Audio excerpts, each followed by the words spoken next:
Balimao Alnokma, très urgent. Balimao billet mardi 28 juillet 2026. Quand Balmache Ben le cerveau malien Kouye a condamné ko 100 ans Kouyo Kasso de dit Ben le cerveau ma bella jele nyabala. Ben le cerveau de Frofolo Assimi Goïta soutenu. Oui, Ben le cerveau condamné qu'a jugé inafo terreau be jugé au Rominde chambre criminelle de ou tara Ben le cerveau de jugé au Rola. Ben moun la koka Franci gain. Ben moun ni Franci kelembe ka interdit kate Union européenne mo koye sanction ta Ben moun contre la Assimi non fait. Ou Ben kele Assimi fleur ka 100 ans kaso de doma. Procureur de Assimi dadi.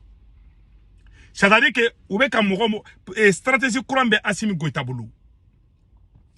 Mo be kaso la ou be condamné.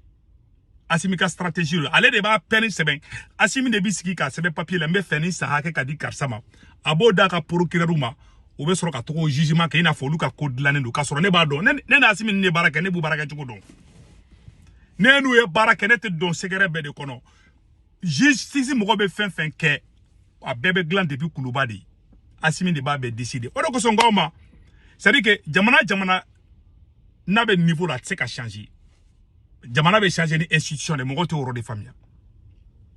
Donc a fonyana kuye 100 ans kasori di benma. Mali amena secret do fonyana ben ka vocalu ko kambi. Ben ka vocali. Aka avocat koko orobo kuma kandidu. Et uyu référé ben ka kuma kando de kan. O kera depuis banda obe fangala. Mali on be ka fefe fomba be prévu irola. Maliens, nous y voient d'osro. Ou ba a yelema ka bagolo yelema ki kuma ka on changer ka teke ka tugu bari. Vocaline parti dobe non. Ni benbe dimi ka ne nunke. Ni mafli ou kera ou ne resoro malla. Domina banda ou ka mogo ye gazifié anka kante bo farasi contrôle la. Ko procureur koke kulubali de to kuma la ay kuma inamede. Procureur koke kulubali ko pourquoi ko nunu ko ben nunu ye Ibeka genga bo fangala procureur koke fleni a photo fleni malien be karaje ave fonde mako procureur koke a photo fleni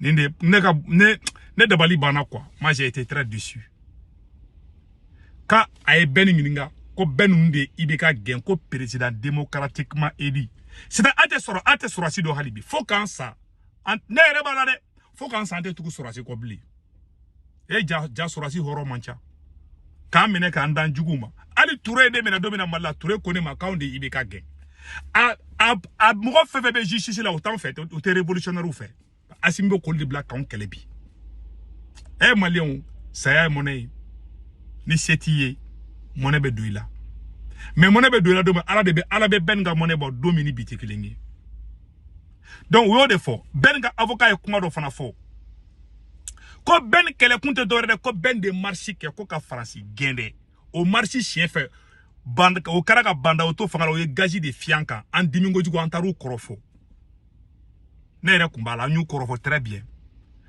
donc ben le cerveau ani muso fla de kumeka kuma o ye ben kuma kan ta ka trafiquer ka yelema ben yo maoro munu fo ko lu be yelema la mais kuma ga inkara ka soro asimité ko ben be ka kele kuma ka vocali mun no fe vocali kera ka soro Assimi Goïta te président ya la obe daula bana jama bono ka be ka Assimi ne menace o teo ça dit que kara ka banda o de to président ya la ala mena opérez vous ira de anga janga nyor la me folo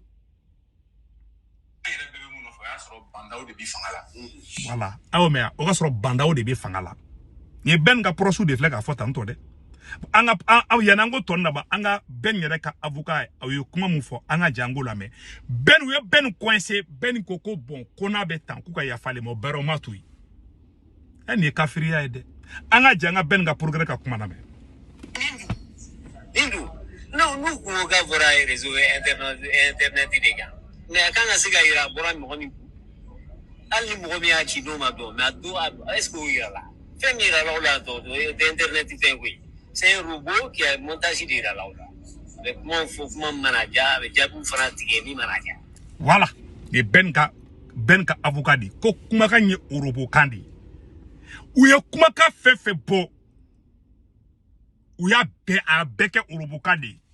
Clément Dambélé ka vocal mi borani jon kumbe ka kuma aya tiki kuma kamea ben le cerveau njome ka kuma aya tiki kuma kamea fenya fana comment on appelle là commandant Daouda ou yo vocal ou ben galon le tike ka noro ila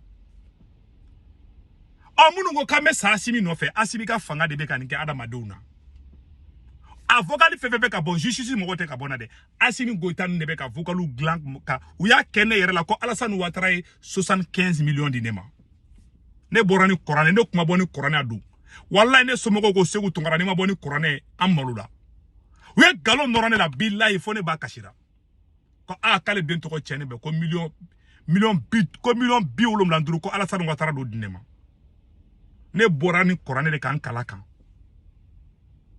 ou be ka Adama den galon noro est-ce que mogo mi nana jamana changer o bara ka keni ou be ka ben kele vocali nu no fait ben kele kunte vocali ko de ben kele kunye ben te faransi fait ben kele kundu mogo te faransi fait Assimi ya bekele mogo irisophonie irisu kan yoro la mede ni Korane che mogo sorasi kunda kana bla civil kuna mogo ben le cerveau nu le manga bulla ka petit ka fenke mais ni yoro lambe les groupes de patriotes du Mali molu fana fo tiana olu fana ya baraba de ke irisu na liko la ngo tien fana fo parce que nambe histoire fanga tien fo groupe de GPM mogo groupe de patriotes du Mali olu fana barake yere wolo mogo M5 en paix de wulla ko irisu kana ndeme on da barake Choguel Maïga fla kasula Choguel yaka doctorat ke irisila di Choguel iriso fondi ou fle Choguel fle kasula ben fle munu yo keleke ko irisu kana Assimi ya bekele Sado Kamara o faka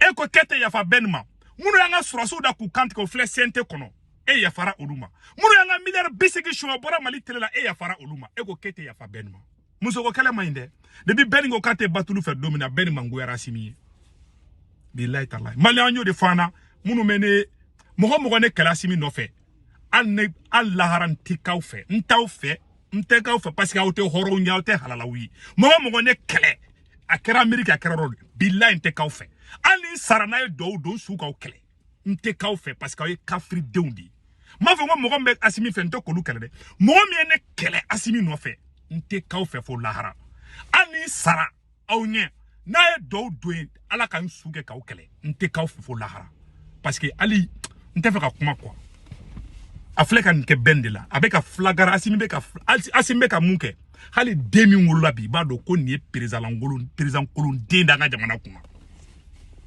abe flene abe fo bengena ben ka condamnation procureur tede procureur ko ke kulubala donada di procureur ki job ben ma ko pour ko ben nu bora ko ka ibeka gen e maro mono yan soro oui, Kader fera mina domina. Pour que Adama Kourouali Kader doya Karim Keita no fait.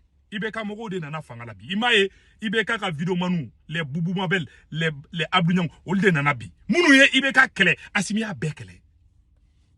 Comment tenir benya koroa? Voilà les réalités aujourd'hui. Koke Koulibaly Kode Kobi ama beninga dorela ka beninga ko ben de président démocratique.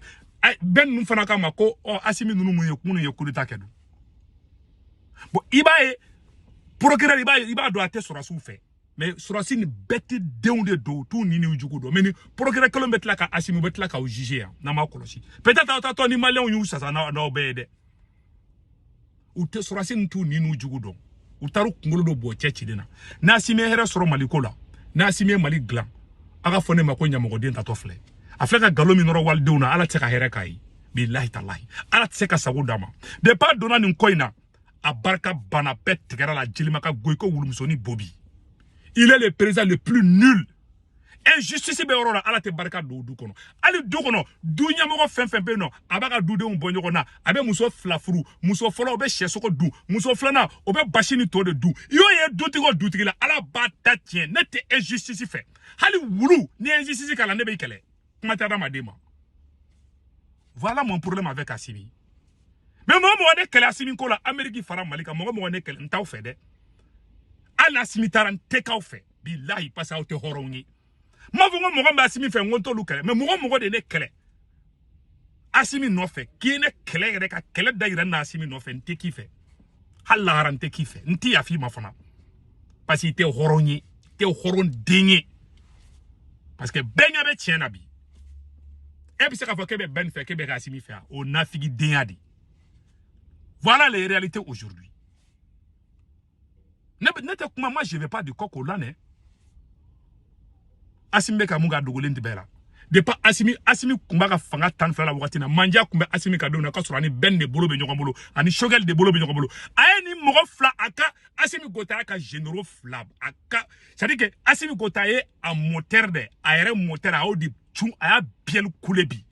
Assimi gota a biel na moteur aya be kule ka beta tien ka moteur chung ka transition aka transmission ayo ta ko chung kerefe moteur mobile ni ya moteur di Assimi gota moteur to de ko shogeli maiga a pine na comme a Vilbergen nous au de ana a fait au de ben les cerveaux le deux puissant a fait ko malobi ala te hereki billahi tallahi awa condamnation fait bebe ka kebi Assimi de be ku seben ko di jiju ma ni ala ni corona cha Assimi de be ka beke pen nena Assimi nous e barake ou nenu mogo ou yake mogo do lante fait ku to ko quoi billahi ni corona cha ou le bake nous y mine boubé mine na domina Assimi ko boubé va mourir en prison ni un galon tege ala kana hereke Assimi faut dominer jatikera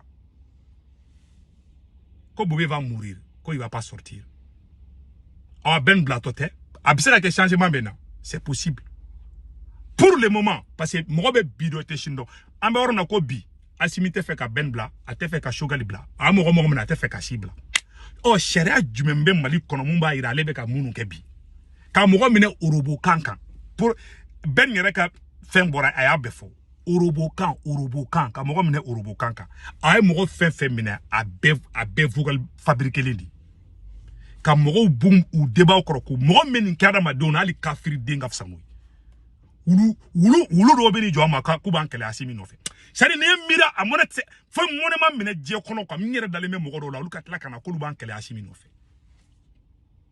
confin denu mali ne be vidéo bla kambe